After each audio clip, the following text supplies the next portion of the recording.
because their brain still uses their first language as a middleman. When they want to speak, they first think in their native language, then translate. That translation step slows the brain down.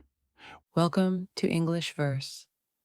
Today's topic is really interesting: how to train your brain to speak in English. So, Mr. Clarity, why do people struggle to speak even after studying English for years? That's a good question. Most people learn English with their eyes, not with their ears and mouth. They read books, memorize rules, but they don't train their brain to think in English. Speaking is a skill, not a subject. Hmm, that makes sense. So, how can someone start training their brain for English? The first step is to change the way you learn. Stop thinking, I have to memorize grammar. Start thinking, I have to build habits. Just like going to the gym trains your body, speaking English daily trains your brain. So, it's about habits, not just studying. Exactly. Small daily habits are more powerful than long study sessions once a week. Let's talk about thinking in English. Many learners say, I can read and write, but I can't think in English. Why is that? Because their brain still uses their first language as a middleman. When they want to speak, they first think in their native language, then translate. That translation step slows the brain down. So, how can they stop translating? By connecting English words directly to ideas, not to native words. For example, don't think apple means sib. Instead, just picture the apple in your mind and say apple. Oh, like making a direct link between the word and the image. Yes, the more you do that, the faster your brain processes English naturally. That's clever. Any exercises for this? Yes, one simple exercise. Talk to yourself in English about what you see. Say things like, this is my phone, I am sitting, I am drinking tea. These small thoughts slowly train your brain to think in English. All right, let's move on. You often say, good speakers are good listeners. What does that mean? It means your brain learns patterns from what it hears. If you listen to real English daily, your brain starts copying those patterns automatically. So it's not only about grammar rules? Exactly.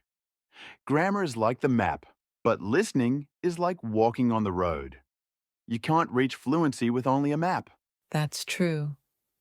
So what kind of listening helps most? Listen to short, clear English, podcasts, YouTube videos, or daily conversations. Choose things slightly above your level. Then repeat what you hear. Repeat? You mean shadowing?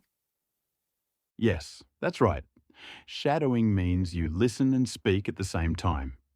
For example, play one sentence, pause, repeat it with the same tone and rhythm. It helps your mouth and brain sync together. Interesting.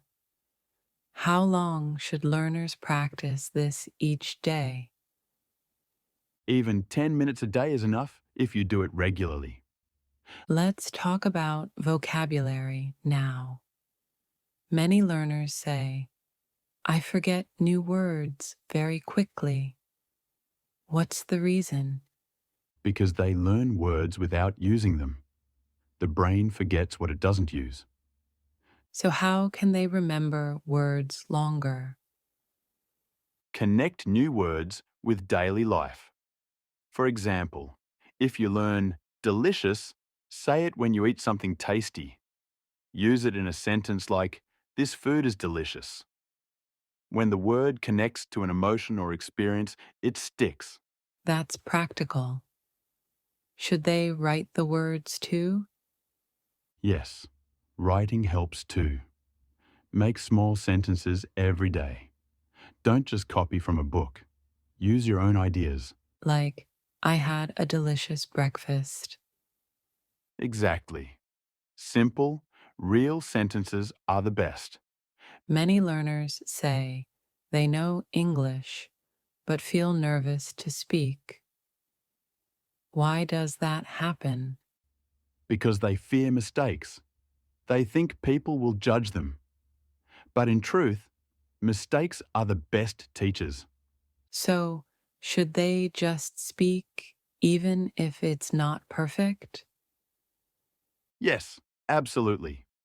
Fluency comes from freedom, not fear. When you speak freely, your confidence grows. How can someone build that confidence? Start small. Talk to yourself first, then to a friend. Record your voice, listen, and improve. When you hear progress, your fear disappears. That's encouraging. Remember this: confidence is built by action, not by waiting. Now, pronunciation. Some people worry that their accent sounds strange. Should they try to sound like native speakers? No, not necessary. You just need to sound clear, not native. Your goal is communication, not imitation. So, how can they make their pronunciation clear? Focus on mouth movement and rhythm. Say words slowly, clearly. Record yourself and compare with native audio. Notice how your lips and tongue move. Any small daily exercise for that? Yes, read aloud for 5 minutes daily. Choose simple text. Read with expression. It improves your mouth muscles and sound clarity.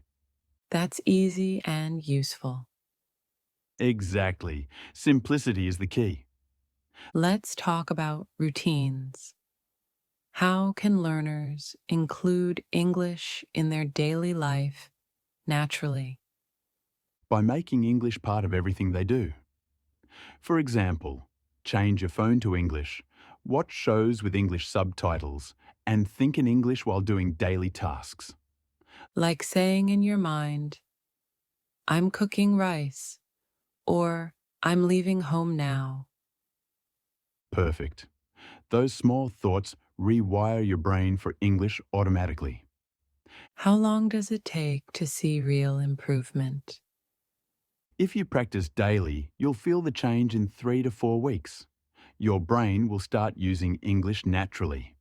Let's say someone wants to practice conversation.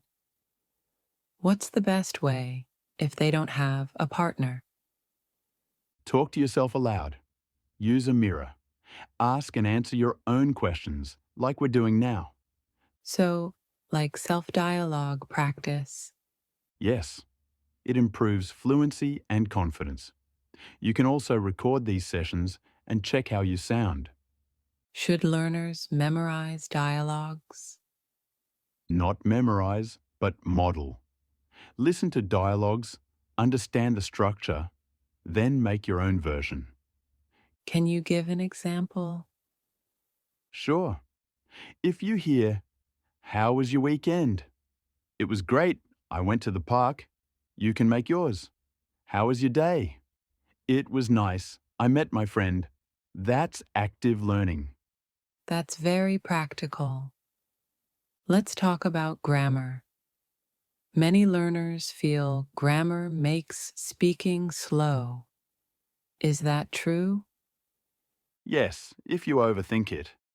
Grammar is like the foundation of a building. Important, but you don't stare at it every day. So, how should they learn grammar? Learn one rule, then use it in 5 sentences. For example, if you learn the past tense, say, "I went," "I saw," "I cooked." That way, grammar becomes automatic. So, it's about practice, not perfection. Exactly. Your brain learns patterns through use, not through fear. What is immersion? People hear that word a lot. Immersion means surrounding yourself with English as much as possible. You don't need to live in an English country. You can create an English world around you.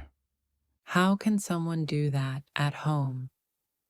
Watch English shows, listen to English music, read English headlines, follow English pages on social media. Let English enter your eyes and ears all day. That's doable. Yes, and when your brain gets constant input, it starts to think in that language automatically. Finally, let's talk about motivation. Many learners start strong but give up after a few weeks. Why? Because they expect quick results. But language learning is like growing a tree. You must water it every day, even when you don't see the fruit yet. So, patience is part of the process. Exactly. Set small goals, like, I will speak English for 5 minutes daily. Small goals bring big progress. Any final message for learners? Yes, don't wait for the perfect moment. Start speaking today, even if it's not perfect. Your brain learns only when you use the language. Beautifully said, Mr. Clarity. Thank you, Miss Grace. All right, everyone, remember, training your brain to speak English is not magic, it's daily practice. Keep learning, keep speaking, and your English will grow stronger every day. See you in the next lesson on EnglishVerse. Goodbye, and keep speaking English confidently.